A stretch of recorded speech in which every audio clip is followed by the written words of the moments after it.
I've always believed life doesn't give you anything you can't handle. But it sure does like to test your limits.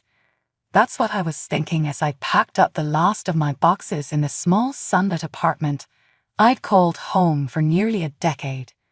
You're really doing it, huh? Claire, big city, big job. My neighbor, Tom asked as he leaned against my open door, sipping from a can of beer. Yeah, Tom, it's finally happening, I replied, taping up another box. Can't say I'm not a bit nervous, though. Ah, you'll do fine. You're tough as nails. Tom chuckled, his voice gruff with years of smoking and late-night drinks. Just don't forget us little people when you're climbing that corporate ladder. I smiled, wiping my hands on my jeans. I could never forget you, Tom. You know too many of my secrets. We both laughed, the sound echoing in the now empty room. It felt strange to leave this place. It wasn't just the apartment, but everything it represented. My struggles, my wins, and the endless nights of studying while working 2 jobs to keep the lights on. After Tom left, I made one last call to the one person who mattered most. Hey Mom, it's me. Just wanted to check in before I hit the road. Claire, darling, are you all packed? Did you eat something? My mother's voice was always filled with concern. Yeah, Mom, all packed, and I grabbed a sandwich. Don't worry. Oh, good. I wish I could be there to help. Are you sure this is what you want, Claire? It's such a big change. I knew this move scared her since it had always been just the 2 of us. Any change felt monumental. It's a great opportunity, Mom. I can't pass it up. I promise I'll visit soon, okay? There was a pause, the line crackling slightly. I know, honey. I'm proud of you. Just be careful, okay? Hanging up, I took a deep breath, looking around the bare room once more. It wasn't just a new job. This was a fresh start, a chance to prove myself and maybe, just maybe, make my mom proud.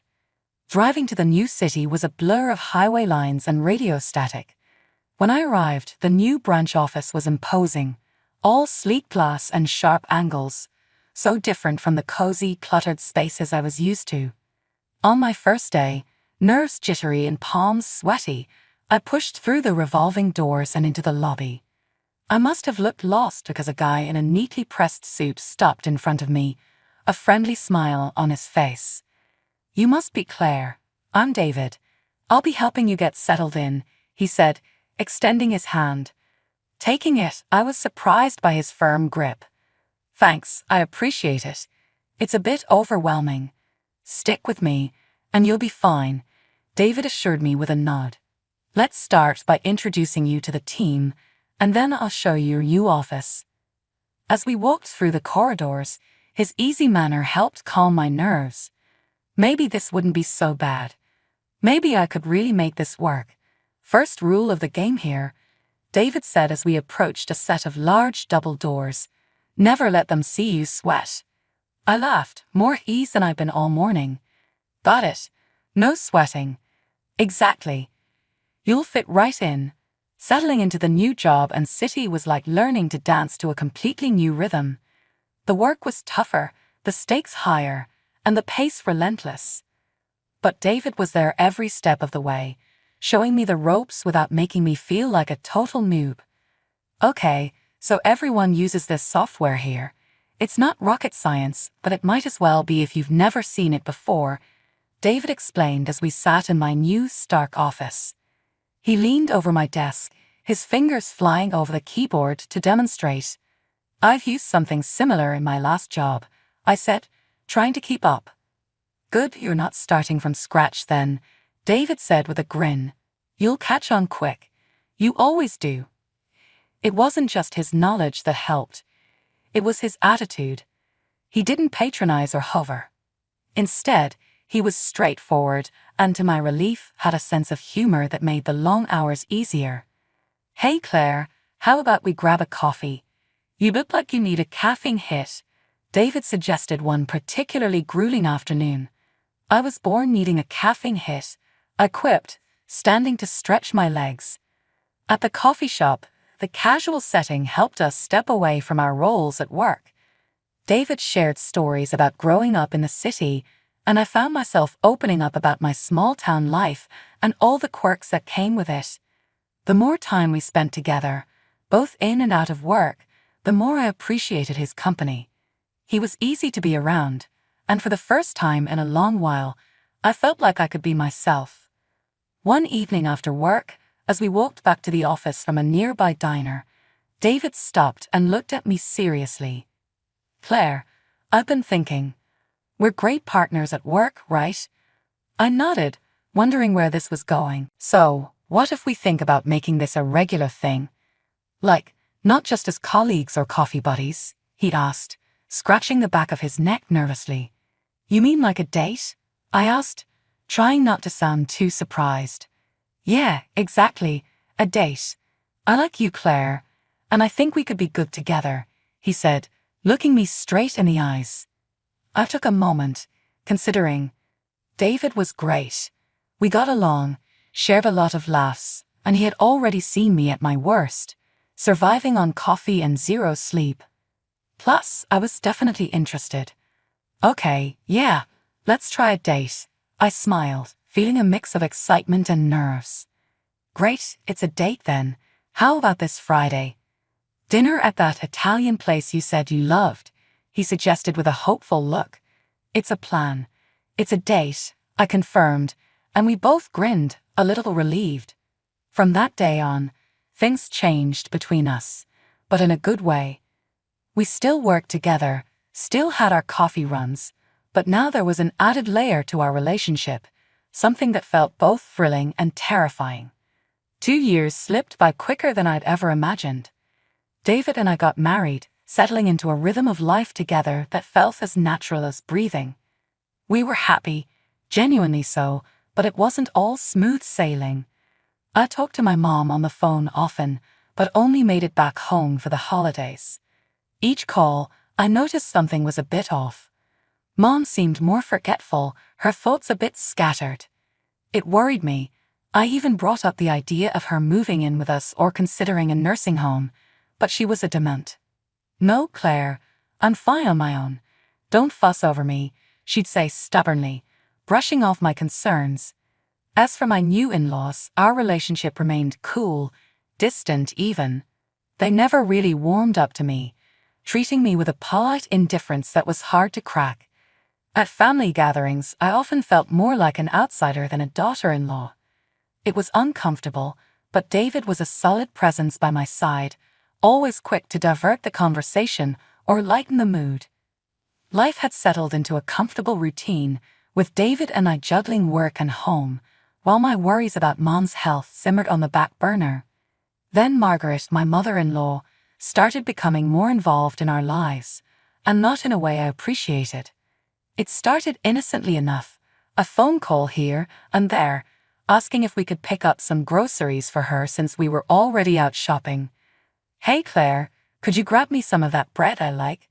Oh, and maybe some of that fancy cheese you got last time. I'll pay you back, promise," she'd say, her voice always upbeat but somehow feeling forced. "Sure, Margaret, no problem," I'd reply, trying to keep the peace and make an effort. But the grocery lists grew longer, and the promises to pay back soon just stopped coming. One day, after I came home tired from a long day at work, I found David in the kitchen sorting through a pile of receipts. "What's all this?" I asked, dropping my keys on the counter. "It's from my mom," David said, not looking up. "Your mom? What do you mean?" I frowned, picking up a receipt. It was for a dinner at a high-end restaurant, a dinner I didn't attend. "She's been asking me to pay for a lot of stuff. She'd asked you too, hasn't she?" David asked, rubbing his temples. "Yes, she has," I admitted, feeling a knot in my stomach. "I thought it was just now and then. How bad is it?" David spread the receipts on the counter, showing dinners, groceries, and even some clothes. "It's adding up, Claire. This isn't just a few favors. It's becoming a regular thing." The next day, I decided to confront Margaret about it. I called her, trying to keep my voice calm. Margaret, we need to talk about the money, I began. It's getting a bit out of hand. Oh, Claire, I thought you didn't mind. We're family, after all. Margaret's voice was light, but there was a sharpness to it that I hadn't noticed before. I don't mind helping, Margaret, but this is more than helping. It's like we're your personal ATM, I said, the words harsher than I intended. There was a pause, and then Margaret laughed, a short, humorless sound. Well, I didn't realize you were keeping tabs. I'll make sure not to bother you anymore. The call ended abruptly, leaving me staring at my phone in confusion. That night, I told David about the conversation. He was quiet for a long time, then he took my hand. I'm sorry, Claire. I should have noticed sooner. I'll talk to her. After the money talk with Margaret, things between us and David's parents turned frosty. They stopped asking for money, but the damage to our relationship was done. It was like walking on eggshells whenever we met, each conversation strained and filled with polite, hollow words. It was during my birthday dinner when the tension truly surfaced. We had invited both sets of parents to celebrate, hoping to smooth things over with a nice meal at our place. David's parents arrived last, and right off the bat, things felt off. Margaret and Richard walked in without a gift, which wasn't a big deal to me, but the way they mentioned it struck a nerve. We didn't bring a present. After all, David is the best gift we could have ever given you, Margaret said with a tight smile as they entered. I forced a smile, trying to keep the evening light. Well, I'm lucky to have him, I replied, guiding them into the living room where drinks were set up. Throughout dinner, the conversation veered from trivial to tense. Margaret was particularly inquisitive that night, her questions sharp and probing. So, Claire, how's your mother doing? Still living in that little house of hers? She'd asked, stirring her drink casually. Yeah, she's fine. Thanks for asking. She loves that place, wouldn't dream of leaving it, I answered, trying not to let on how much her interest bothered me. And her health. Must be tough getting older without someone to look after her. Margaret pressed on, her eyes narrowing slightly. She manages well enough. We talk every day, I said firmly, hoping she'd drop the subject. Richard chimed in then, his tone unusually harsh. Seems risky at her age. Being all alone. You sure that's wise? I glanced at David, who looked as uncomfortable as I felt. We've discussed other options, but she's quite independent. Thanks for your concern, though, he interjected, trying to steer the conversation elsewhere. The rest of the evening passed with a palpable undercurrent of tension. After the meal, while we were having dessert, Margaret continued her interrogation under the guise of casual conversation. Must be hard balancing a career and worrying about an aging parent, she redivided, looking at me pointedly. It is, but it's nothing I can't handle, I said, my voice colder than I intended. We do what we have to do, right? Of course, dear, Margaret replied, her voice dripping with insincerity. Just make sure you're not biting off more than you can chew. The moment they left, the relief was tangible. David let out a deep breath, running his hands through his hair. I'm sorry about that. I don't know why they were acting like that, he apologized, looking genuinely upset. It's okay, David. It's not your fault, I assured him, though inside, my mind raced with anxiety. Why was Margaret so interested in my mom all of a sudden? What was she getting at? The phone rang early on a Saturday morning, slicing through the quiet like a siren in the night. Groggy and a bit annoyed, I fumbled for the phone on the nightstand, knocking over a glass of water in the process. Hello, I mumbled, still half asleep. Claire, honey, you have to come get me. They'd taken everything. I don't know what to do, my mom's voice came through, frantic and shaky. I sat up straight, instantly awake. Mom, slow down. What happened? Who took what? It's the house, Claire. The bank, they've sealed it off. I can't get any of my things. They said I owe them money, so much money. I don't understand, her voice cracked, and I could hear the fear in every word. My heart pounded. Okay, I'm coming. Just stay where you are. Where are you? I'm in the hospital. They brought me here last night. They thought I was having a stroke, but it was just my blood pressure.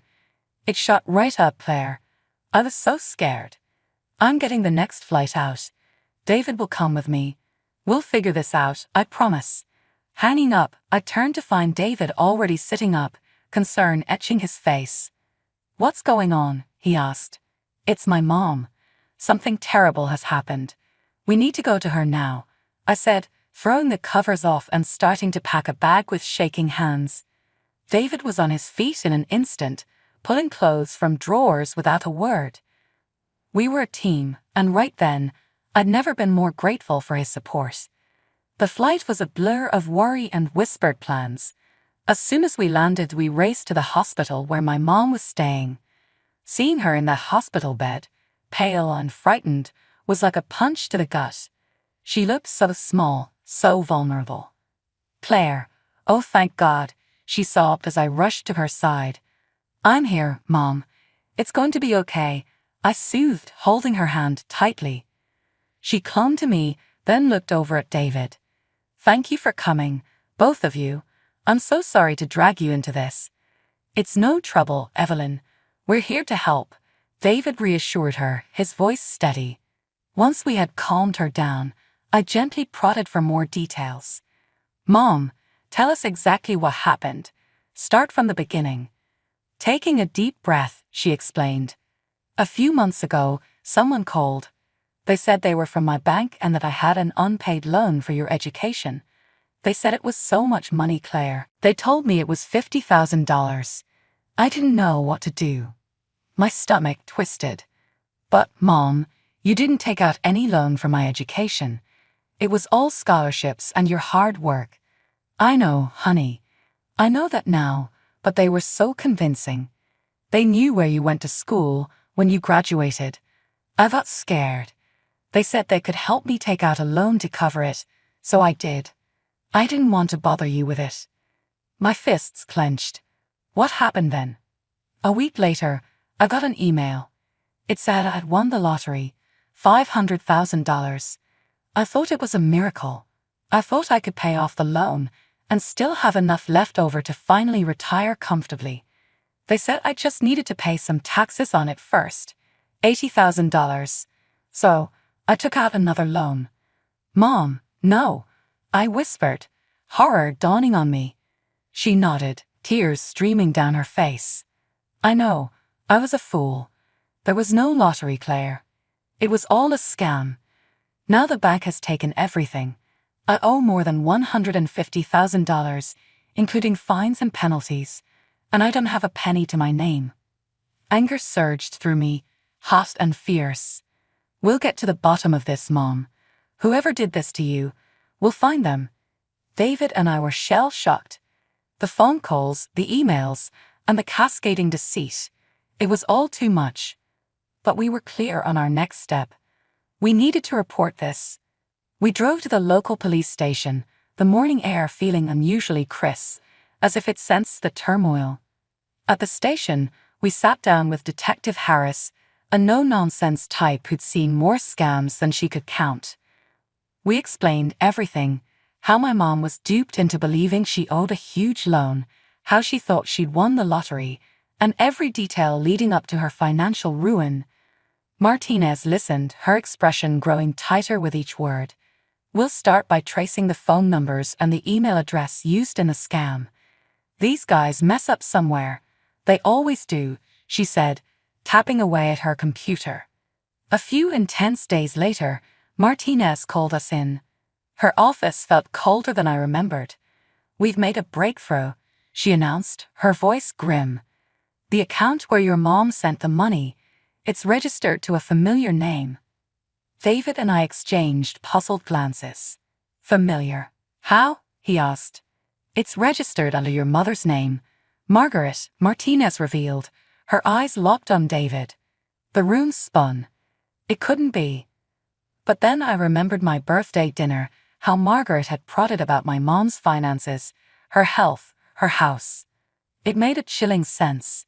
David slammed his fist on the table. That's impossible. My mother couldn't do this. His voice broke, strained with disbelief and anger. I'm sorry, David. I know this is hard, but we've double-checked. She was behind the calls and the emails, Martinez said softly. The betrayal was palpable. David was torn, rage and shock battling within him. We need to confront her. We need to hear it from her, he said finally, his voice steely. As we arrived at his parents' house, I noticed a shiny new car in the driveway, and my stomach turned. They were living it up while my mom was drowning in despair and debt. We knocked, and Margaret opened the door, all smiles, acting like we were just there for a casual visit. David, Claire, what a surprise. Look at our new car. And next week, we're off on a cruise. David's face was like stone. Cut the crap, Mom. We know about the money. It's over. Margaret's smile faltered, her eyes darting between us. What money, dear? What are you talking about? David stepped into the house, his anger barely contained. The money you stole from Claire's mom. We know everything. At that, Margaret's face drained of color. She staggered back, leaning against the wall. David, please, you have to understand. We need it. It's too late for excuses. David cut her off. His father, Richard, had appeared by then, his expression weary. Richard tried to intervene, his voice shaky. David, we're your parents. We're old. Prison would destroy us. Please think about what you're doing. I couldn't hold back. Your age didn't stop you from scamming an old woman out of her home and her peace. Why should we consider your age now? Margaret started to sob, her hands trembling. Please, David, I'm your mother. Don't do this to us. David looked at them, his eyes cold and distant. The police are on their way. You did this to yourselves. The conversation was cut short by the sound of sirens as the police car pulled up. Richard and Margaret's demeanor shifted from pleading to resignation. They knew it was over. Officers entered the house, and after a brief exchange, handcuffed Margaret and Richard. They cried, begged for forgiveness as they were led out, but David and I just shook our heads. Forgiveness was too much to ask. The courtroom was packed on the day of the sentencing. As the judge declared a 2-year sentence for both Margaret and Richard, a murmur swept through the crowd. People who had once respected and known my in-laws were visibly shocked by the extent of their deception. It was a surreal moment to watch them being led away, knowing they had to sell their house to make restitution. After the trial, life slowly started to piece itself back together, but the scars remained. My mom had recovered physically, but she was still mentally shaken. The phone ringing would make her jump, a sad reminder of the trauma she endured. I took legal custody to ensure her well-being, which gave both of us some peace of mind. With the money Margaret and Richard were forced to pay, I managed to find a beautiful nursing home for Mom. It wasn't just any facility but a prestigious one right in our neighborhood. I made sure she had the best care and could maintain some independence within a supportive community. The first time we visited her new home, Mom was hesitant, but as she saw the gardens and the lively social rooms, her eyes lit up. It's lovely, Claire, she said, looking around with a cautious smile. It's the best, Mom. You deserve it. And look, it's just 5 minutes from our place. I'll be here all the time. I reassured her, squeezing her hand. She nodded, her smile growing more confident. I like that.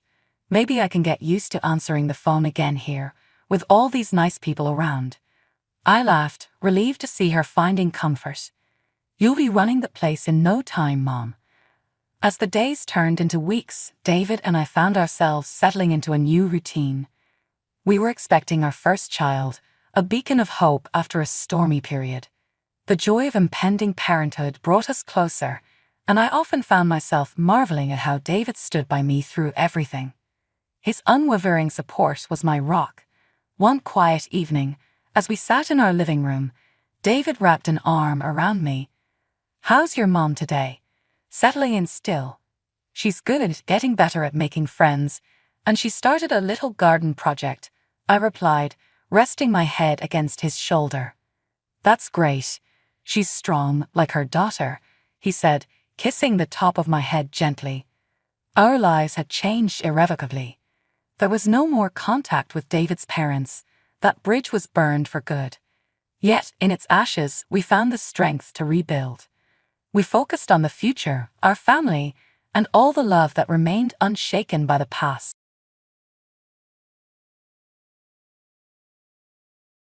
Hey there, I'm Tanya, and I recently went through a divorce. I wanted to share my story in hopes that it might reach someone going through a similar situation, and maybe, just maybe, offer some help or insight. A bit of background: my parents split when I was 7 years old. My dad was a Navy SEAL, often away from home, and eventually my parents' relationship crumbled. My mom remarried a man named Paul, and I ended up living with them. Paul was seriously abusive, and the worst part was that my mom knew but loved Paul too much to do anything about it. She turned a blind eye to what was happening in our house. My dad would visit occasionally, and I would spend weekends at his place. Despite being close to my dad, I was too scared to talk about the abuse, even with him. He always made me feel like the most important person in his life. One day, near the end of middle school, I was with my dad at the beach when he noticed bruises on my thighs. "Hey, what is that on your leg?" he asked. Nothing. I just got hurt," I replied. "How? That's a pretty rough bruise." "I just don't remember." "You don't remember? Are you keeping something from me?" "Dad, no. I must have gotten it in PE. You know you can tell me about anything. I may be away a lot, and maybe you're closer to your mom, but my love for you is just as strong, if not stronger." "Dad, actually, I'm sorry I haven't told you this, but Paul, he's cruel to me." "Cruel how?" "Well, sometimes he hits me. I'm not saying it's without reason. I bear some blame too. One day, I left the door open and his dog escaped. He used his belt on me." "What? Where was your mom?" Mom turns a blind eye to it. "Darling, fear not. This ends right now. I'm taking you to my place, and you will be staying with me. I'll have a serious talk with your mom. This ends now." My father took charge of the situation, and after legal proceedings, he obtained full custody of me. I moved in with him, which was a much better setup. Due to his work commitments, I often stayed at my aunt's place nearby. My mother initially apologized and tried to reconcile, but she eventually cut me off. Truth be told, I wasn't as close to her as I was to my dad anyway. I went on to medical school, earned a degree, and became a licensed cardiologist, fulfilling a lifelong dream. Both my dad and aunt were immensely proud of my achievements. During this phase of my life, they were my only family. I wasn't particularly outgoing but had a couple of close friends. Given my profession, I made an effort to be more extroverted, and to my surprise, I became quite adept at it. I met my husband Justin at a karaoke bar, an unusual place for me. But it was my friend's birthday. Justin needed a partner for a duet of Time of My Life, and my friends, knowing I found him cute, pushed me to join him. It turned out to be a really enjoyable night, and we exchanged numbers. We started dating, and I introduced him to my dad. My dad liked him immediately. Justin, a marketing assistant, had a likable personality and provided the love and care I had missed before my dad stepped in.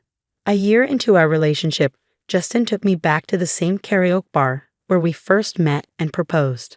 "I think it's time for us to start the family we've always talked about," he said. "What do you mean, babe?" I asked. "Tanya, there's something I've been wanting to ask you for a while now." "What is it, Justin?" "When we first met at that karaoke bar, I had no idea I was meeting the love of my life. You've brought so much happiness and warmth into my life, and I can't imagine spending it with anyone else. Tanya, will you marry me?" "Oh, baby, yes." I'll be completely honest. While some people might find it perfectly okay to get married within a year, for me, with the emotional walls I had built over time, it felt a bit early. I said yes in the moment but had many thoughts afterward. I loved Justin deeply, but I was afraid that if I asked for more time, he might consider ending our relationship. So I decided to go along with it. We had a very private wedding ceremony. I invited my mother, but she didn't show up, which was somewhat disappointing because, after all, she was my mother. However, my dad was there, and I was immensely grateful for his presence. He walked me down the aisle, and I was officially married to Justin. A year into our marriage, we were blessed with a beautiful baby girl. I remember after my delivery, the room was filled with balloons and flowers as everyone came to visit. My dad, Justin, and his parents. As a new mother, I decided to take some time off work to be with my daughter. That early time with Amanda was incredible, and I still cherish every moment of her babyhood. There's truly nothing as beautiful as bringing a child into this world. It is a testament to the wonders of life. Justin was working during this time, but eventually I had to return to my job. Justin was amazing as a dad, super playful and gentle with our daughter. He would even let her go to town with makeup on his face. He was a real sweetheart as a dad. But here's the thing, with both of us heading back to work, we decided to hire a nanny to look after Amanda. She was a little bundle of energy, and we wanted her to have the best care while we were away. After some time, I got pregnant again, and then out of the blue came the shocker. The doctor revealed that I was not just expecting one more addition to our family, but twins. It wasn't exactly what we had planned for, but it brought a boatload of joy into our lives. Little did we know that with the arrival of our children, the dynamics of our marriage were about to shift. Justin wasn't exactly thrilled that I earned more than him. He never openly discussed it with me, but I sensed his feelings when our friends Carrie and Dylan came over for dinner during my third trimester. "So how are you guys feeling about the babies on the way?" Dylan asked. "Oh, we are excited. A little nervous, but mostly excited," Justin replied. "Speaking of babies, have you guys thought about names yet?" Carrie inquired. "Oh yes, we've been brainstorming. We want something unique but not too out there, you know," I said. "Any favorites so far?" Carrie continued. "Well, we've been tossing around a few ideas but haven't settled on anything just yet," Justin added. "How about family names? Those can be really meaningful," Dylan suggested. "Absolutely. We've been researching strollers that can accommodate multiple babies. It's been overwhelming, but we'll figure it out," I said. "It's amazing how much stuff you need for 2 babies, right?" Dylan said. "Just tell me about it. Our checklist keeps getting longer," Justin replied. "Tanya, do you miss being at work?" Carrie asked. "A bit. You know, being a doctor is tough, but when you treat people and help them, it just feels so good to see their smiles," I responded.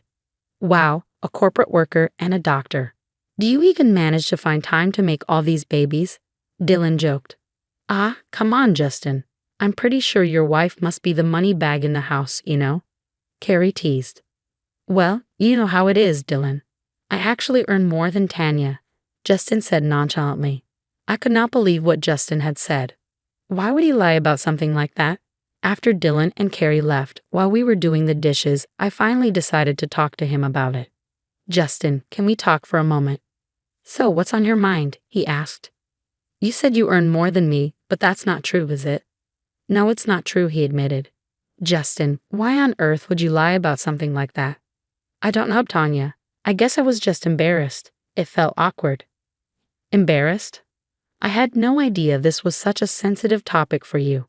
"I am not sensitive, Tanya. I'm a man, and I should be the one in charge." "You've never complained about it before. What has got you so worked up now?" "I just don't want people to think I'm some kind of loser, okay?" "Justin, if it works for us, it works for us. Who cares what other people think?" "Yeah, whatever," he muttered. Justin's response left me feeling uncomfortable. It came across as somewhat misogynistic. What was the problem if our arrangement worked for us? I never had an issue with having a husband who contributed less financially. After all, money is not what keeps a family together. At that point, I had a lot on my plate, so I didn't dwell on it too much. 2 months later, the big day finally arrived. My pregnancy had been complicated, but eventually I gave birth to twin baby boys. In the hospital bed, I held my precious little boys, Abe and Leon, in both my hands. "Our family feels complete, baby. You've made me the happiest man alive." "I love you," Justin said.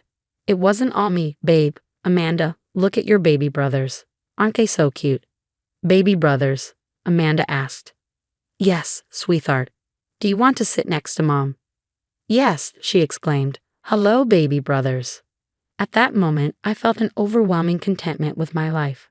I dreamed of being the best mom to all my kids, something I had never gotten from my mother. My deepest desire was to provide them with everything they wished for and shield them from all the bad things in the world.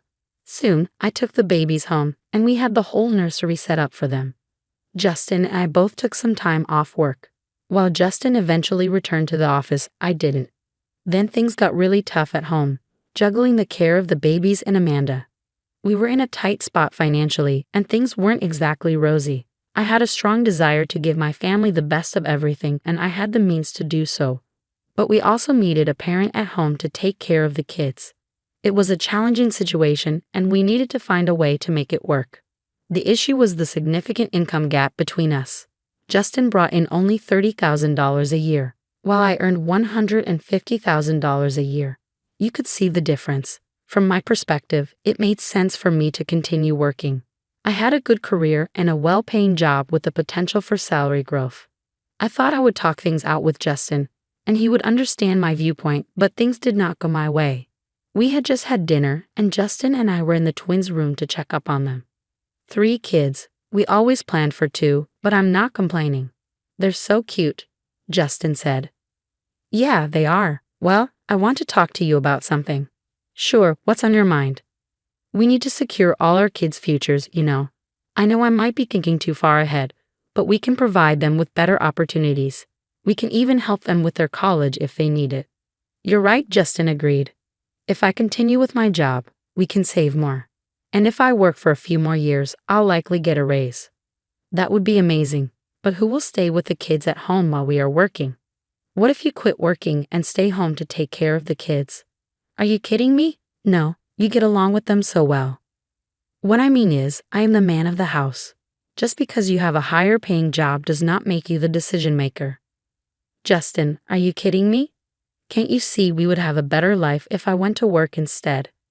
Seriously, is your ego that fragile that taking care of the kids makes you think you're less of a man? Justin looked furious, something I had never expected. He raised his hand and slapped me right across my face. How dare you say that to me? You're trying to be the boss, aren't you? Just stay within your limits. Do what you're asked to do, and more importantly, listen to me. Justin left the room, leaving me standing there in shock. It brought back memories of the situation with Paul. I was utterly stunned. How could my husband, the father of my children, someone I thought was the love of my life, do this to me? I am not suggesting all men are the same, but this experience shattered my trust and made me question everything about our relationship. Some men are incredibly insecure of their masculinity, and I was devastated to realize Justin was one of them. I felt a mix of anger, sadness, and most of all fear. I was scared to be around Justin, unsure of what he might do if I made another wrong move. That night, I couldn't sleep and spent it on the couch contemplating my options. I knew I needed to get out of this marriage, not just for my sake, but for the kids as well. I had been through a similar situation when I was young with my mom's husband, Paul. My dad had taught me well after that, showing me how a real man should treat women. Then one of the twins started crying on the baby monitor, and it hit me. We had the baby monitor in the twins' room, and it must have recorded everything that had happened. I had solid proof. The first thing I did was extract the footage. As I watched the recording, an idea began to form in my mind. I waited until morning, making sure Justin and the kids were still asleep, then made a call to my dad. Good morning, Bunny. Hey, Dad. You're calling me so early today. Is everything all right? No, Dad. Something happened last night. I need help. Are you safe, honey? What happened? Yes, for now. Last night, Justin and I argued, and things got out of hand. He slapped me. What? How dare he? Why did you wait all night to call me? I didn't know what to do, Dad. Sweetheart, remember what I have always said. I'm here for you whenever you need me. I mean it. Well, Dad, the thing is, all of this happened while we were in the twins' room, and it got recorded on the baby monitor. Bingo, we have proof. We're going to get that bastard. I know some people in law enforcement. Honey, stay put. Where is Justin right now? He's still sleeping. Why don't you send me that video and get the kids? I'm coming. I woke up Amanda and gathered the twins, hastily packing a bag for them. I forwarded the recording to my dad. Anxious, I waited in the living room. Just 15 minutes after the phone call, there was aggressive knocking on the door. As I approached, I could hear Justin coming down the stairs. Who's at the door, and why are the babies here? What's going on? Open the door. It's the police. The police? Who called them? Justin rushed down the stairs, and as he did, I opened the door. The first person to enter the house was my dad, who hugged me tightly. "Thank God, honey. You are safe. I'm so sorry." "Thanks for being here, Dad." "You're under arrest for assaulting your wife. Anything you say can and will be used against you in the court of law. You have the right to an attorney. If you cannot afford one, one will be provided for you." "Is this about last night?" "You've got this all wrong. It was just a big misunderstanding." The police officer handcuffed him. "Get these things off me," I said. "OT, you're going to pay for this, I promise. I will break your jaw if you ever speak to my daughter like that again. Consider yourself lucky that I did not handle this myself. Take him, officer." My dad drove me and the kids to his place. Both Justin and I hired attorneys, and there was a lot of courtroom drama. Surprisingly, his criminal record included a bar fight where the other person ended up hospitalized for a month. I had no idea of this. As a result, Justin was sentenced to 3 months in jail. I sent him the divorce papers and not only gained custody of my children, but Justin also did not receive any visitation rights. I had a lot to figure out, but my dad offered me a solution. "You know I am retired. If you'd like, we can take care of the kids here until you have something else going on. No pressure." "Dad, that would mean a lot to me while I figure things out. Furthermore, I've met someone named Kathy. She brings me a lot of joy. Would you mind if she moved in here too?" I had already asked her before all this happened and was going to inform you. "No, Dad, I'm more than pleased. I'm glad you found someone. You can return to work, and Kathy and I will look after the kids." "Sounds perfect, Dad." It has been 6 months since we moved into my dad's house, and a lot has transpired during that time. Justin was released from jail but did not attempt to contact me. I got back to work and met Kathy. She possesses wisdom and experience, and she's very affectionate. Surprisingly, she also provides motherly advice, filling a void in my life. All my kids are healthy, and Amanda has started preschool. Honestly, I believe I might need more time to fully recover from everything. However, on the bright side, I'm grateful for everything I have. For now, I am just concentrating on my work and my kids. It may take time to heal and grow, but surrounded by the love of my family, I know I will find my way.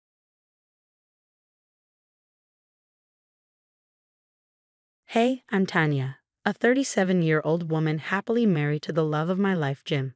Let me tell you a story about how my in-laws, Nina and Hank, underestimated me and my amazing parents, and how we turned the tables on them in the most satisfying way possible. My family had money, but we didn't show it off. We believed in working hard and staying humble. My parents taught me that money shouldn't be relied upon. It's more important to be determined and have good qualities. These lessons helped me when dealing with Jim's family, especially his mom, Nina. At first, Nina treated me badly and always made mean comments at my expense. But I stayed strong and confident because I knew my value wasn't just about money. I loved Jim a lot and wanted to prove that I deserved his love, no matter how much money I had. One time, however, I got overwhelmed by Nina's remarks and confided in Jim about it. "I need to talk to you about something," I said. "What's going on, darling? Is everything okay?" Jim asked. "It's just that I feel upset with how your mom treats me. It's like she thinks I'm not good enough because I don't come from wealth." "I was waiting for this to come up," Jim admitted. "If I'm being completely honest, my mom has this strange way of trying to make sure I find the right girlfriend. She's overprotective and doesn't want anyone using me for my money. She always insisted on me finding someone with the same social standing as us. But believe me, I don't care about that stuff. It's just not fair. Shouldn't she see me for who I am, not how much money I come from? Love should be about understanding, not wealth." I completely agree. Love should be about understanding. My mom is stubborn, but I'm holding out hope that she'll change. "Don't worry about a word she says. She'll never change how I feel and think about you, my darling. I love you no matter what she thinks."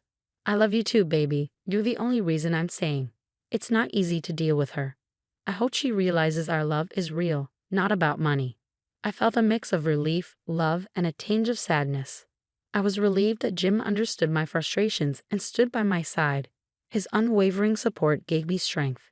Yet there was a hint of sadness knowing that his mother's judgment and expectations might continue to affect our relationship. Nina didn't just treat me badly, she also looked down on my parents. When our families met to plan the wedding at Jim and my house, Nina and Hank kept saying mean things about my parents. They made rude comments about where my parents came from and acted like they were better than them. It made me and Jim mad, but my parents handled it well. Even though Nina and Hank tried to put my parents down, they stayed calm and strong. They didn't let Nina and Hank's words bother them. They stayed cool and didn't act mean back. Nina and Hank thought my parents were being distant and acting better than them, which made Jim's parents dislike my parents even more. They thought my parents were too proud and snobby. At the wedding itself, Nina tried to strike up a conversation with my mother, Rita. "Oh, Rita, you look lovely," Nina said. "Thank you, Nina. So do you," my mother replied. "Your daughter is quite lucky, isn't she?" Nina continued. "That she is. She's marrying the man she loves, and I'm so happy for her," my mother said. "Of course, marrying a rich man like Jim must be such a dream come true for her. Are you jealous?" "Jealous? Why would I be? Wealth doesn't define a person. It's not something I care about. Of course, when you don't have a lot of money, you have to focus on personality, right? I hope you're secretly jealous of Tanya. No need to hide it. Admit it. I won't tell anyone. I promise." "I have no reason to be jealous, Nina. What matters to me is that my daughter is marrying a man who will always stand by her side, even if it's against his disrespectful parents." In that moment, my mother showed Nana what true class and strength looked like, and I couldn't have been prouder. That's something to be proud of. "Now, if you'll excuse me, I have other things to attend to," Rita said calmly. Nana felt shocked and embarrassed as Rita confidently walked away, leaving her at a loss for words. This encounter only deepened Nana's resentment towards Rita, fueling her dislike for my mother even more. After we got married, I decided to tell Jim about my family's wealth. I was nervous about how he would react, so I sat him down one night and told him everything. "Is everything okay, darling? Why so serious?" Jim asked.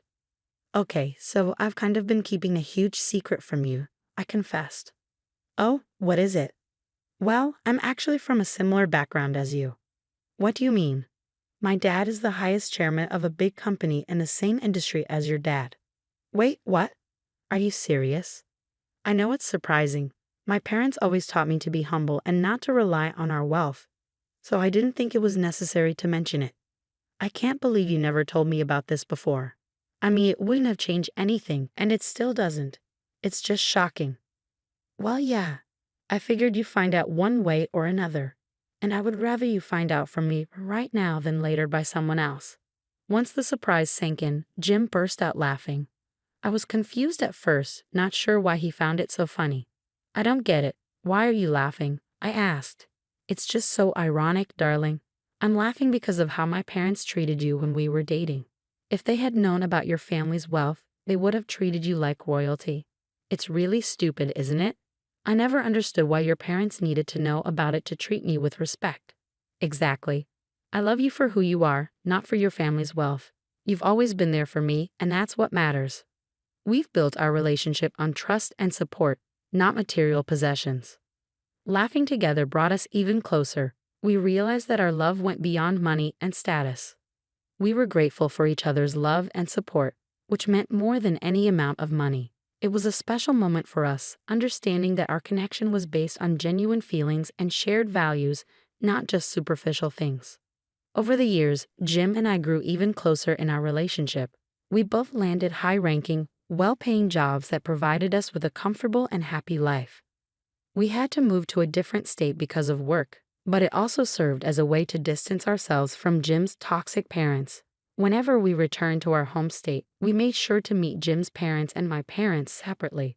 I couldn't bear to see my parents being talked down to by Nina and Hank. Protecting my parents' dignity was important to me, so we took steps to ensure they were spared from any more of their condescending remarks. One day, my mom, Rita, called with great news. She said she was organizing a big charity event next month and asked if Jim and I would come. I was super excited and said yes right away. My mom was known for throwing awesome parties, and I couldn't wait to be part of this special event. It had been a while since she organized something, and I knew it would be a big hit. A few days later, Jim's mom, Nina, called him. She told him about the same charity event and insisted that we had to be there. Little did she know that we were already invited by my parents. Jim didn't say anything and just agreed to his mom's request. We found it funny how things worked out. It seemed like fate brought both our families to the same event without them knowing. As the days went by, Jim and I felt a mix of excitement and curiosity.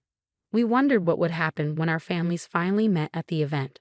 We knew there was tension between them, but we hoped this could be a chance for them to put their differences aside and enjoy themselves. Despite the potential for drama, I was determined to make the most of the event and support my mom's charity. I focused on the positive and got ready for a special night filled with elegance, helping others, and hopefully a better understanding between our families. The next few weeks flew by, and before we knew it, Jim and I were boarding our flights back home. When we arrived, Nina and Hank were there to greet us at the airport. Since I was earning a similar amount as Jim, Nina started treating me a little better. It wasn't that she was so nice to me, but she made fewer mean comments. I didn't like that it took me having a high-paying job for her to show some respect, but I was relieved not to deal with her usual remarks. That night, Jim and I stayed at his parents' house. We talked about how Nina and Hank would find out about my parents' wealth the next day. I can't believe tomorrow is the day your parents will finally find out about my family's wealth. I'm kind of nervous about how your parents will react, to be honest, I admitted.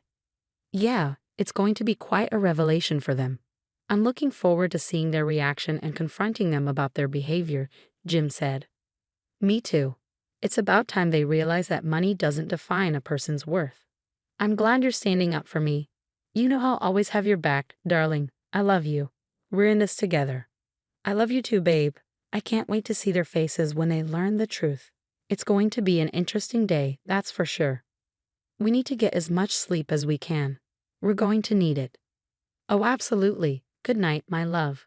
The next evening, everyone got dressed up in fancy clothes for the event. Of course, Nana had to make a mean comment about my dress. But Jim stood up for me and told his mom that she had no right to say such things to his wife. When we arrived at the venue, I was amazed by how beautiful it looked. I made a mental note to compliment my mom when I saw her for organizing such a wonderful event.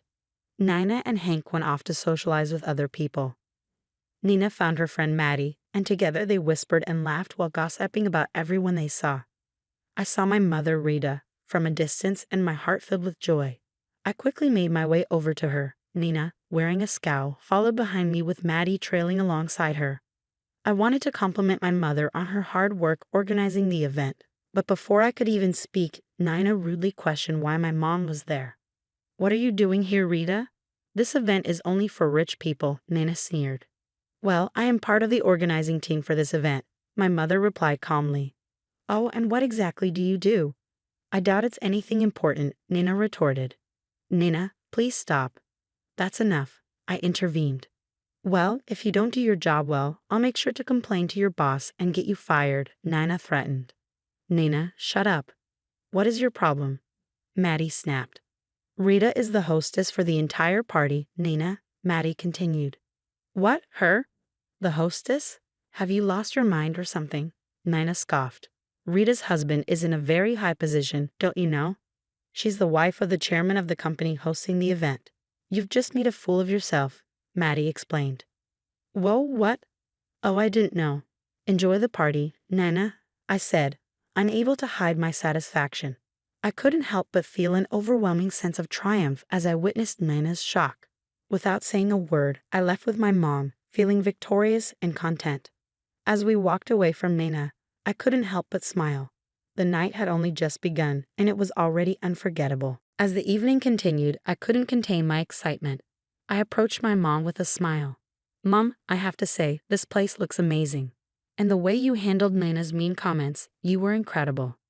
Thank you, sweetheart, but that's not all. I've got something else planned, my mom replied with a twinkle in her eye. Really? What do you mean? I asked, intrigued. Well, your dad and I have grown tired of how Jim's parents treat us. So we came up with a little plan. Your dad is going to introduce himself to Hank in the most spectacular way ever. They need to know that having a bit more money doesn't make them royalty, am I right? She said with a mischievous grin. I'm beyond curious about your plan. What do you have in mind? I asked eagerly. Just wait and see, my dear. We're going to make a statement and give them payback for the way they treated us. I'm a bit scared about what you've planned, but at the same time, you're right. They need to be put in their place. I can't wait to see what happens, I replied, feeling a mix of anticipation and pride. Hearing my mom's words made me even more curious and eager to see what would happen next. I trusted her instincts and knew she had something clever planned. We were tired of being looked down on, and it was time to stand up for ourselves. I felt a surge of pride imagining my parents taking charge and proving to Nina and Hank that everyone deserves respect, regardless of their wealth. As the event continued, my excitement grew. This wasn't just a charity gathering. There was also an award ceremony to recognize the most generous and hard-working companies. Surprisingly, Hank's company was a top contender for the award, which made him even more arrogant, not realizing that my father Aaron held the deciding vote. When it was Aaron's turn to present the award, he stepped up and delivered a speech that caught everyone's attention. He talked about his conversations with the CEOs of various companies and mentioned one CEO's disrespectful attitude towards those who weren't as successful. Aaron couldn't support someone who treated others poorly, so he announced that the runner-up company would receive the award instead. The crowd reacted with a mix of cheers and whispers. All eyes turned to Hank and Nina, who looked shocked and humiliated. Their arrogance had been exposed, and people could see the truth about their behavior. It was evident that wealth and status shouldn't be an excuse to treat others with disrespect. Feeling embarrassed, Hank and Nina decided to leave the event early. They couldn't face the crowd knowing that their true nature had been revealed. Meanwhile, Jim and I stayed until the end, proud of my parents for taking a stand against the belittling behavior. Upon returning to Nina and Hank's place, they immediately started shouting at me, demanding to know why I hadn't disclosed my parents' status. "Why didn't you tell us about your parents' status, Tanya? How dare you keep that from us?" Nina fumed. "I don't see why my parents' status matters to you," I replied calmly. "Of course it matters. You made us look like fools," she snapped. "I didn't do that at all. Your mentality did that," I responded firmly. "You're just trying to outshine us, aren't you? You want to show us how much higher you are. I told you, Jim, she was a waste of time. Look at how she's embarrassed your poor parents," Nina ranted. "That's enough, Mum. Tanya has done nothing wrong. Her family's wealth doesn't change who she is, and it certainly doesn't change how I feel about her. I will not allow you to belittle me or my family," Jim said, standing up for me. "Well, if you think you can rob us of our position, you're mistaken," Nina huffed. "We're not interested in taking anything from you, Mum. We're interested in being treated with respect and dignity. If you can't do that, then we won't stay here," Jim declared. At that moment, Jim and I decided that we had endured enough of their disrespect. We packed our bags and headed straight to my parents' house, seeking a loving and respectful environment where our value wasn't based on material possessions. As we settled into my parents' home, a sense of relief washed over us. We were greeted with open arms and genuine warmth. My parents never used their wealth against us. Instead, they showered us with love and acceptance. It was in their presence that we truly felt at home. Ultimately, our love triumphed over the toxic environment created by Nina and Hank. We realized that true happiness and fulfillment come from being surrounded by people who appreciate and uplift us, rather than those who seek to demean and belittle us. We embarked on a new chapter, leaving behind negativity and embracing the love and respect we always deserved. So there you have it, the tale of how my amazing parents turned the tables on my condescending in-laws. Our love flourished, and we found happiness and success together, free from the judgment and snobbery of others. Remember, it's not about wealth or status, it's about the love and support we give to one another. And sometimes, a little taste of sweet revenge can make the journey even more satisfying.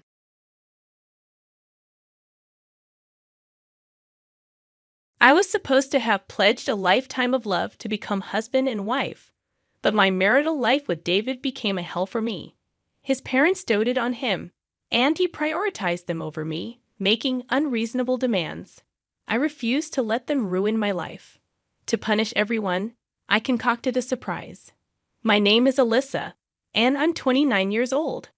I've been married to David for a year now. We work at the same company and often collaborate on projects. Although I don't have a college degree, I've been with the company longer and have more experience than him. Despite being a high school graduate, my good sales performance has earned me a decent salary. as our company values ability over academic background. David, who is capable and highly trusted by his colleagues, was a boyfriend I could be proud of. I fell for him and gladly accepted his proposal, and we happily became a married couple. But then my in-laws began to interfere in our relationship. One day, while visiting their house, my mother-in-law suddenly said to David, "Hey David, are you really okay with marrying Alyssa? You've always been good at both studying and sports, haven't you? Yet you chose someone like Alyssa." My father-in-law nodded in agreement. "Yeah," at first glance. "She seems like an average young woman with nothing special about her."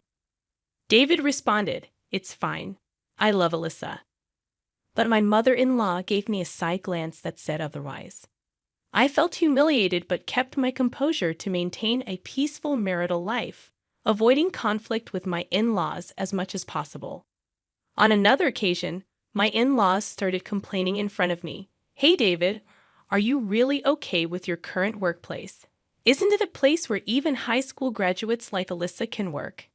David replied, "The pay is good, and I have good colleagues." His parents continued, "You're smart. There must be many other good jobs out there." I seethed inside but stayed silent, believing that responding would mean losing. I did my job well and sometimes even earned more than David. It was clear I didn't have a good impression of my in-laws, who judged based on academic background or appearance. However, they didn't physically bully me, and I didn't suffer much direct harm. David knew from the start that I was a high school graduate, and he always told me, "I love everything about Alyssa." I took pride in my achievements at a company that valued ability over academic background, and I believed David was on my side. However, after a while, an incident broke out. Out of nowhere, David began speaking of something unbelievable. "Hey, I've been thinking. I've decided to switch to a different job." "Wait, what? What are you talking about all of a sudden?" I asked, stunned. "I was talking to my parents and realized our company even hires high school grads like you, Alyssa," David said. "I have a college degree, so there must be a better job out there for me." "Are you serious? You're insulting both me and the company," I retorted. "But it's true, isn't it? There's no need for me to work at a job that even a high school graduate can do. Plus, my mom said she could introduce me to a job through someone she knows." "Stop it.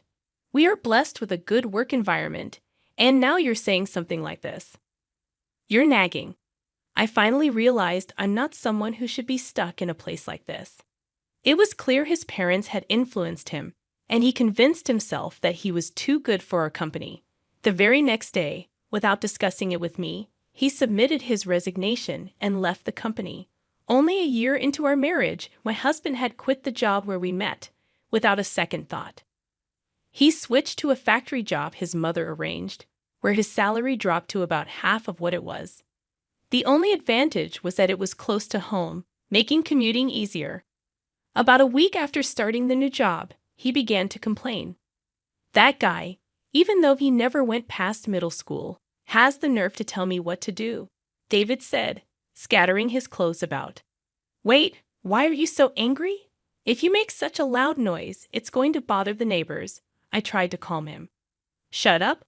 Why do I, a university graduate, have to be bossed around by a low-level boss who's just a middle school graduate? You just started there. It can't be helped. He's your boss, right? I don't care. He can't even study, but he has the nerve to boss me around. Damn it. Who's the real problem here? What can a newcomer do without instructions from your boss? You chose to switch jobs, so bear with it a little. I know that already." Would he be able to continue at his current workplace? How long could he endure the situation? My attempts to soothe him only worsened his mood. Every day became a struggle to get him to work. My doubts were confirmed when he caused a major issue at the factory. "You broke the factory equipment," I exclaimed, shocked. My husband slammed his hand on the table. "It's not my fault. It's that Dan boss who pissed me off. But that doesn't mean you should break the factory equipment. That's absolutely unacceptable." What were you thinking? I had no choice. That guy was bossing me around even though I'm a university graduate. His boss, who had only graduated from middle school, had criticized David for not working seriously. In response, David insulted his boss's academic qualifications. The fault was clearly with David, so everyone sided with the boss. Enraged, David went into a violent rage, damaging part of the conveyor belt and stopping the production line. This led to his immediate firing and a large claim for damages. Since it was a factory his parents had introduced, they had to pay the damages as well. As a result, David lost all his savings, and even his parents' retirement fund seemed to vanish instantly. My parents are struggling right now, but they're moving into this apartment next week, David said. I let out an absurd gasp of surprise. Living together. I never heard about this, I protested. You're my wife, right? Just listen and keep quiet. This is a done deal, that it. With those words, David left the room, slamming the door. A few days later, my in-laws actually moved into our home. I thought it was a joke, but it became my harsh reality. Living together was absolutely impossible, so I confronted them directly. Father-in-law, mother-in-law, living together is a problem. Shut up. It's your fault our son couldn't make it at the factory, my father-in-law snapped. That's right. You neglected David's mental care, didn't you? Added my mother-in-law. Wait a minute. How is this my fault? I asked, bewildered. Can't you shut up? Our life is a mess because of you, they continued. That's right. If you had done things right, this wouldn't have happened. It's all your fault, so living together is natural, right? The logic is all messed up. Living together is impossible. Shut up. Our home was rented, and we've already terminated the lease. There's nowhere else to go, my father-in-law said. That's right. We have nowhere else to go other than here, echoed my mother-in-law. Despite moving in without permission, my in-laws had a lot to say. Furthermore, David began to insult me, egged on by his parents. Hey, Alyssa, I married you. You should be happy to be married to someone as excellent as me, shouldn't you? Forget about that. Can't you start looking for a job soon? It's hard on the household finances now that we're living together. What did you say? You're cheeky for a wife. Supporting your husband is a wife's duty. And supporting your husband's family is also a wife's duty, right? I'm getting sick of you spouting nonsense as if it makes sense, I muttered. Neither David nor my in-laws helped with household chores at all. I had a job too, so I couldn't make elaborate meals, and the cleaning inevitably got neglected, no matter what they said. I kept a cool attitude, saying, because it's hard on the household finances. If they weren't happy with it, they, who caused the situation, should do it. I maintained this attitude for several days until one day, David finally vented his frustration. Hey, what's with your attitude? You're lacking respect for me and my parents. Enough already. I work every day and do all the housework on top of that. You don't help at all but complain a lot. Huh? What's with that tone of voice? You don't seem to understand your place, do you? With that, David shoved divorce papers in my face. He had even kindly signed them. What is this? Can't you see? It's a divorce paper. Even a high school graduate can understand that, right? Are you serious? Of course. If you have complaints about me and my parents, then we're getting a divorce. Staring at the divorce papers, David spoke with a triumphant look. Let me tell you, even if you throw it away, it's useless. I have more prepared. Understand? If you don't want to be divorced, listen to what I say, you stupid high school graduate wife. In that moment, my rage burst forth. I couldn't stand to be with these people anymore. Since he went to the trouble of preparing it, I'd put it to good use. Clutching the divorce papers, I began to plot my revenge. First, I recorded the numerous insults from my husband and in-laws on a voice recorder. When my belongings were deliberately broken, I made sure to document that as evidence. By this time, David had started working odd jobs, but none of them lasted even a week. It was as if he had given up on our family.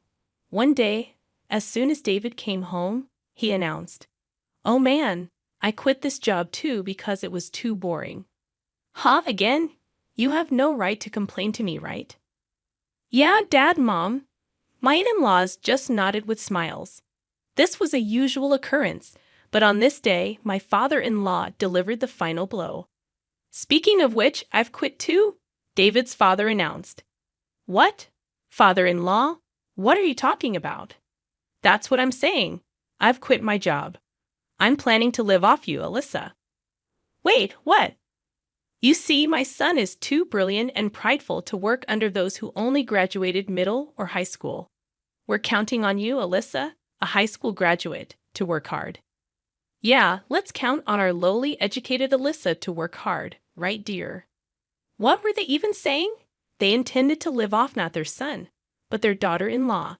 I couldn't stand it any longer. With my father-in-law and David's simultaneous resignation, I knew there was no point in spending any more time with this family. I finally decided to put all my plans into action. The first thing I did was sign a contract for a new apartment. It wasn't for all of us to move in, of course. It was a new place for me alone. However, I needed time to move without my husband and in-laws noticing, so I gifted them a 5-day trip to give me time to pack. Upon receiving the trip tickets, my mother-in-law was thrilled. A trip? Oh, Alyssa, you do have a knack for these things every once in a while. I owe a lot to you all, I replied with a forced smile. But are you sure, Alyssa? You can come with us if you like. No, I have work. Please enjoy yourselves without any interruptions. Oh, really? Well, then we'll take you up on your offer and have a blast, she exclaimed. When the three left for their trip in high spirits, I carried out my planned move. During this time, I shipped my husband and in-laws' belongings to a weekly apartment I had booked and canceled the lease on our current apartment. I bore all these expenses. It was a painful outlay, but I considered it a necessary expense for my revenge. A few days later, my husband, who must have returned from the trip, called me. Hey, what the hell is going on? I can't unlock the door. Smirking at the sound of my husband's frantic voice, I calmly responded, I suppose I've already canceled that apartment. What? Canceled? What are you talking about? Explain properly. For now, I've stored all of our belongings in a weekly apartment nearby. Feel free to do as you wish from there. What? What does that mean? You're always doing as you please. If you get too cocky, you'll pay for it later. Are you threatening me? Should I call the police? I asked, maintaining my composure. Damn it! My husband cursed. How dare you, my foolish wife? Oh, I'm not your wife anymore. I dropped the bombshell. What? To prevent any legal issues later, I've already completed the divorce proceedings. What? Such a selfish act. You think it's acceptable. Taking a deep breath, I spoke firmly into my phone, sorry, but I don't need your permission. You've made fun of me for being a high school graduate long enough, and now you've quit your jobs to become dependent on me. I'm done with you. Enjoy your family life without me. Hey, you must be kidding. I didn't really mean to divorce. Why should I listen to you at this point? We're strangers now. I don't care what happens to you at all. Please wait. You've enjoyed looking down on people, haven't you? I can easily imagine your struggles, and it makes me laugh. Go as low as you can with your family, you trash, I said and promptly hung up the phone. After that, David kept badgering me with phone calls, but I ignored them all. Later, David and my in-laws caused a ruckus at the entrance of the apartment building, dramatically damaging part of the mailbox, which ended up becoming a police matter. They were taken away and ultimately asked to pay for the damages to the mailbox, adding to their debts. Truly, they are a hopeless family. The lease for the weekly apartment where I had set their belongings is about to expire. Since they do not know my new address, they can't rely on me. I can't help but wonder how David, who quit his job at the same time as his father, and his stay-at-home mother are going to survive from here on out. To make matters worse, my in-laws have even canceled the lease on their rented family home. I can almost see them sinking into a bottomless swamp. I can't help but admire my well-executed plan. I don't know how they're going to survive from here on out, and frankly, I don't care. But it's clear their future isn't bright. They brought this upon themselves. On the other hand, I am living carefree in my new home alone. Being able to spend my time leisurely without anyone bothering me is the ultimate bliss. For the time being, I don't think I'll be living with anyone else.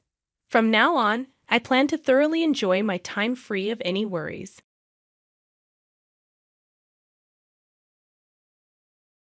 I'm Verity, 32, and I had been living with my husband of 5 years, Bernard, when everything started to fall apart. Initially, things were wonderful between us, but that changed once Bernard got a promotion. He became cocky and arrogant, and I noticed him pulling away from me.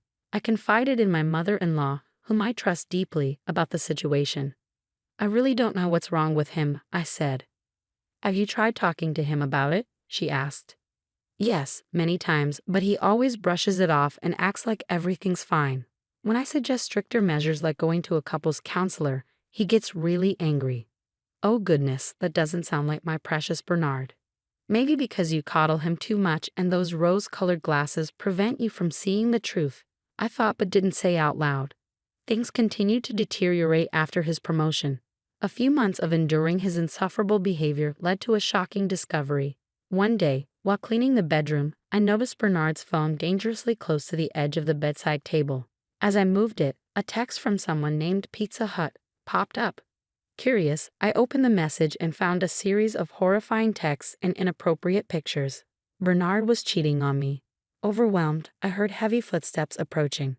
I quickly locked the phone and put it back. Bernard entered the room. Verity, where the hell are my socks? They're here, darling. I was just tidying up, I replied, trying to keep my composure. Why do you look like you've just seen a monster? Because in that moment, I had.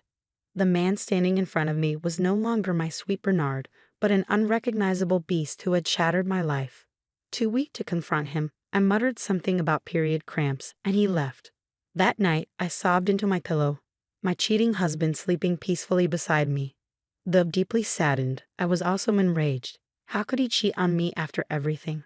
I held on to this anger and decided to expose him. Early the next morning, before Bernard woke up, I gathered all the evidence I needed from his phone.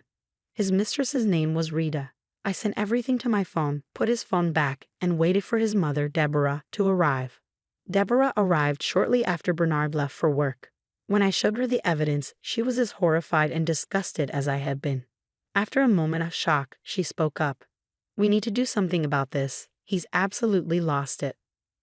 I'm so hurt, Deborah. I know, my dear, but we'll get through this. I'll call him right now. Deborah called Bernard and put him on speaker. Bernard, this better be some sick prank because if any of this is true, I don't know how I will look you in the face again. Mom, slow down. What are you talking about? Who the hell is Rita? The silence that followed confirmed everything. He had been cheating on me for quite a while. You better get back home right this instant. We need to discuss this face to face. Deborah hung up, and for the next 30 minutes I was inconsolable. Bernard finally arrived home, bringing Rita with him. What is the meaning of this? Is this the wench? Don't call her that, Mom. I love her. What'd you just say? Yes, Verity, I'm sorry you had to find out this way, but now is as good a time as any. I am in love with Rita. She makes me happy. I've realized I am at a higher status than my past life. To put it lightly, you're like the older version of a gaming console, and Rita is like the 5 pounds. Bernard, what are you saying? Do you know what you've put Verity through? And you, how dare you get with a married man? Have you no shame? Well, Mom, I believe that we're soulmates, Rita declared. He's in love with me, and I'm in love with him. We're going to start a family together. Oh, so you think you're going to change this man? Newsflash, honey, a cheater will always be a cheater. Based on what he's just said, he will always be searching for something bigger, better, and newer. You're not special, sweetie. Take my advice and leave now before things get worse. You're young, you still have your life ahead of you. Don't tie yourself to a man like this. Enough. Bernard interrupted. I know you're hurt, Verity, but it's not my fault you let yourself go. You have to understand, as a man I have needs, and Rita fulfills them. I guess this all goes without saying, but I want a divorce. As if my heart couldn't shatter anymore, it miraculously did. I was too stunned to respond. I started to zone out of this dreadful situation. but I could hear barely audible shouting between Deborah and Bernard in the background. Amid the chaos, my phone buzzed with a text from my family lawyer. A great uncle of mine had recently passed away, and part of his will indicated that once the inheritance was properly divided among the appropriate individuals, the actual amount would be disclosed to the recipients. Uncle Henry had always been dramatic, even in death. The text read, "Dear Verity, as always, I hope you're well. As you know, your great Uncle Henry has left some inheritance money for you, but unfortunately, it's going to take a bit longer than expected to process the proper funds. Some of your family members are arguing about who gets to keep what. Please call for further clarification if needed. Take care." Knowing my crazy and toxic family, I highly doubted there'd be any money left for me. I was always last place, and the same rang true for my failed marriage. I zoned back in to hear more commotion. "Verity, are you even listening?" Deborah asked, exasperated. "What is there to listen to? Bernard has shown us who he is, right? He doesn't want to be with me anymore, right? That's that. I can't fight for someone who won't fight for me, for us. But I will say this, Bernard, by the time your karma is finished with you, you will wish you'd never been born.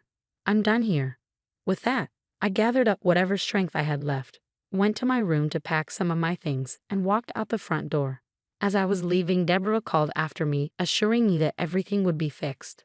Bless her heart, she still believed that part of her sweet baby boy was still alive. But all I saw was a hollow shell of a man. For the next couple of weeks, I rented cheap motel rooms while Bernard began processing the divorce papers. He had friends who could help speed up the process.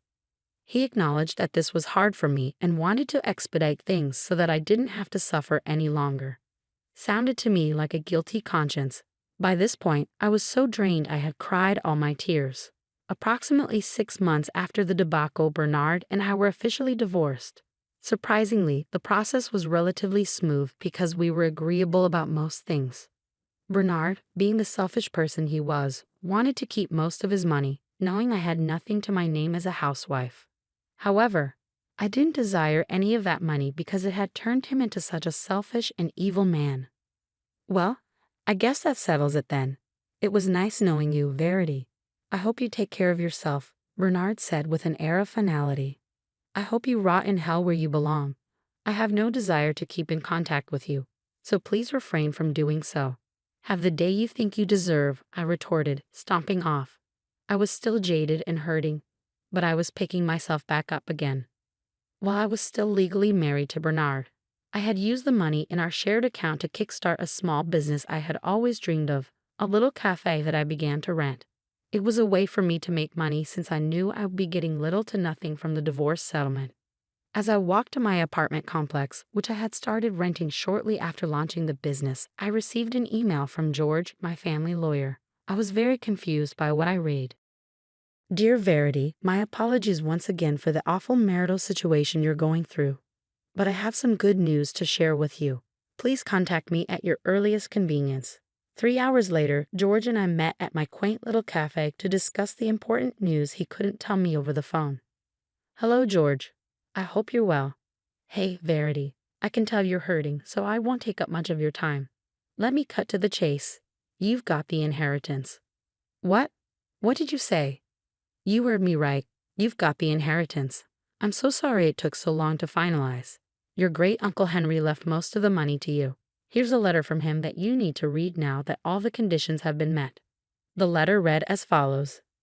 "My dear Verity, I know life has been unkind to you. You have always been put in last place by both friends and family, but I have decided that enough is enough. No more will you be subject to pain and humiliation. Please accept this inheritance money and use it to ameliorate your life in the best way you can. Knowing your toxic family members, they most likely won't be happy with the distribution of funds. But I don't care. All I care about is your health and well-being. If you are reading this now, you know that all the money you are about to receive is wholly yours. You won't have to go through any troubles or negotiations with anyone. I wanted to exempt you from this messy process, which is why you are receiving this money now. I know you will do wonderful things. All my love, your great Uncle Henry." By the time I finished reading the letter, I was sobbing. Some customers got up and left due to the scene I was making, but I didn't care. I was overwhelmed with joy. It was so refreshing to hear good news after months of crying and wondering why all of this had happened to me. How much is it? I asked, still shaking with emotion. It's $170,000, George replied. I gasped. That was a lot of money, more than enough to help me continue to grow and expand my business. Finally, things were looking up. I thanked George profusely for his loyalty and kindness, and he went on his way. That night, I called Deborah to tell her everything. You said the amount is how much? She asked, disbelief evident in her voice. Yep, you heard me right, Deborah. We were still keeping in touch despite everything. I trusted her, at least for a while, but what she did next was completely deplorable. I woke up the next morning to a slew of angry texts from none other than Bernard. Less than 24 hours after telling him not to contact me again, here he was, contacting me. Against my better judgment, we decided to meet up to discuss whatever it was that was pressing him. A part of me still had hopes that things would change. We met at my cafe. So this is the infamous cafe. It's cute, I guess, Bernard remarked, looking around with a disdainful air. What do you want, Bernard? Haven't you taken enough from me? Let's cut to the chase. Half of that money is mine. What? My mom told me everything. She told me about the inheritance money that finally came. Talk about good timing, am I right? But anyways, we need that money. You must have lost your mind if you think I'm going to give you anything. Besides, don't you make enough money as it is? What exactly is your obsession with me? Why didn't you care when you were breaking my heart and didn't even bat an eye? What are you talking about? You knew I was a wreck. You were literally behind the wheel for all the turmoil you caused me. You watched me suffer. What else do you want from me? When will you be satisfied? When you see me in my coffin? Enough. I don't have time for this. Just give me my money and I'll be on my way. I need the money for my wedding to Rita. What exactly makes you think you're entitled to this money? Are you sick in the head? The inheritance situation was happening while we were still married, so technically, that money belongs to me. I paused, feeling embarrassed. I didn't know the technicalities like that. Was something like that possible? So give me my money. If I'm ever going to give you any money, we'll need a lawyer present. I've heard what you've said. Go home. I will contact you in the morning. Bernard begrudgingly left, angry because he couldn't control me any longer. If we'd still been married, I would have given him my kidney if he asked. But now I couldn't even look this man in the eye without feeling disgusted. In the morning, I called George and the lawyers who were helping us out with the divorce. I explained my situation, and everyone agreed in unison that what Bernard was doing wasn't logical or right. The inheritance money was finalized after signing the divorce papers, and any money that came my way was mine, which was exactly what I thought. Bernard tried to gaslight me into believing that I owed him anything. Angrily, I drove to the house that I used to call home for 5 years and knocked on the door. Eventually, someone answered. Oh hell. Move.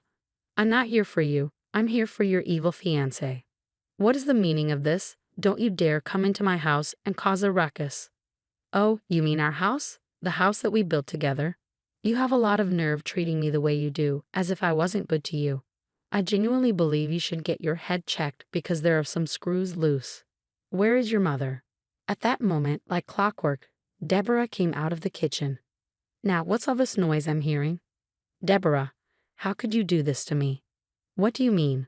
You told your trifling son about the inheritance money. What for? Don't speak to me about my son that way. I told him because, well, I believed that perhaps we could partake in some of that money. I should have known where Bernard got his cheating habit from. I guess the apple didn't fall far from the tree. All of you are sick. You're trying to siphon money from me. I'm struggling to keep afloat, and something good has happened to me for once in my life, and you people want to take that away from me. Well, too bad. I went on to explain to the bumbling fools that the money I got was completely mine, and that because the divorce papers were signed. There was no way for any of these people to get their grubby hands on my money. Of course, Bernard didn't like this news at all, and he proceeded to go on a little rampage, yelling and cursing and even breaking things. I saw his true colors because you won't believe what happened next. Bernard got into his car and drove off. I thought we were done arguing and that he went somewhere to cool off. But when I arrived at my cafe, I found it had been vandalized. The windows were broken, and most of the furniture was damaged. I immediately knew who did this and called the perpetrator. Bernard, really? You vandalized my shop. It had to be done. You aren't giving us the money. Maybe now you'll cooperate. I know you don't have security cameras, so good luck trying to press charges. Wow. Just wow. I cut the call and proceeded to call my good friend George to assess the situation. George began to laugh. We got him now, Verity.